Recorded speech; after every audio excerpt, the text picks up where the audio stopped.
J'ai voulu décrire des images. Des images qu'on voit beaucoup tourner donc sur YouTube ou des choses comme ça a été un peu une inspiration de base. Et après, il y a beaucoup de choses qui se sont mêlées. J'avais envie aussi de retrouver un peu, à travers ces images, une langue un peu, pas forcément poétique, mais qui serait un peu en décalage par rapport à ce matériau premier. Et puis c'est vrai que j'avais envie d'être dans un univers un peu d'anticipation, avec donc ces corps, ces vieux, donc aussi qui sont a priori pas forcément des personnages qu'on voit.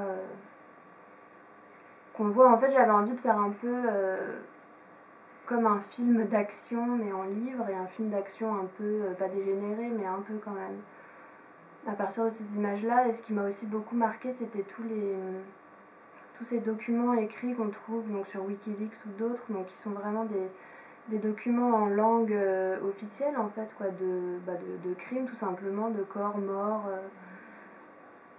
Et le fait de procéder comme ça par écran, par des paragraphes parfois assez courts, assez secs, avec des descriptions pareillement donc d'assassinats, etc., c'était un peu ce que j'ai voulu faire aussi.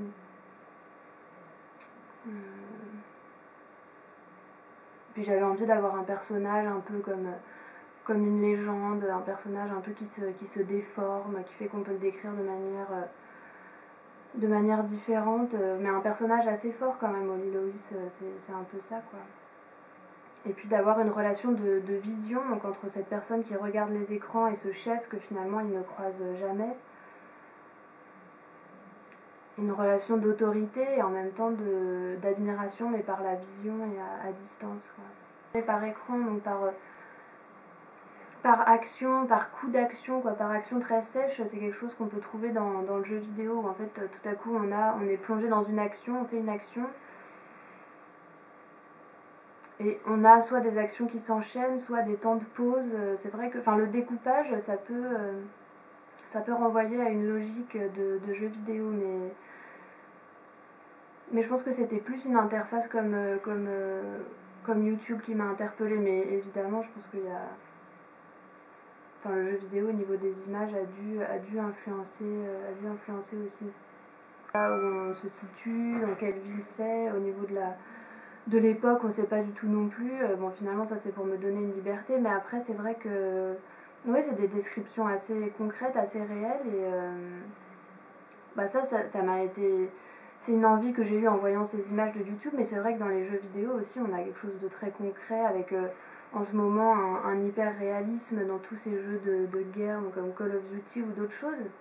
Et c'est vrai que c'est très proche en fait, c'est des types d'images assez proches. Ouais. Mais je pense que là, c'est vraiment comme ça des successions d'actions, un peu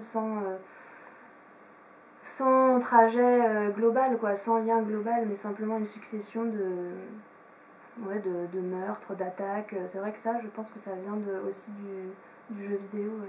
La guerre, on en trouve beaucoup. Hein. Là, il y avait Enfin, ça, je l'ai vu après, mais comme la vidéo de Collateral Murder, quoi, qui a été sortie sur Wikileaks aussi, où on voit clairement une bavure, un fait de guerre, une bavure de guerre, quoi.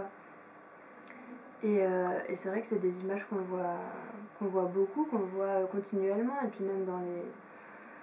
Enfin, moi en tout cas, j'ai l'impression depuis quelques années d'être sans cesse confrontée à ce genre d'images, quoi. Ça se passe toujours dans des déserts, dans des ruines, dans des villes un peu en ruine, avec des murs un peu blancs comme ça, une architecture particulière, quoi, qui correspond à ces villes-là.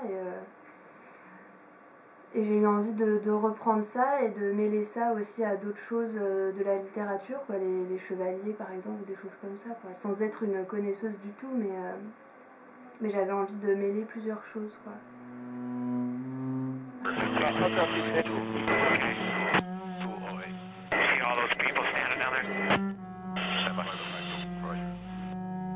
Oh yeah. Neighborhood Smith Development, call that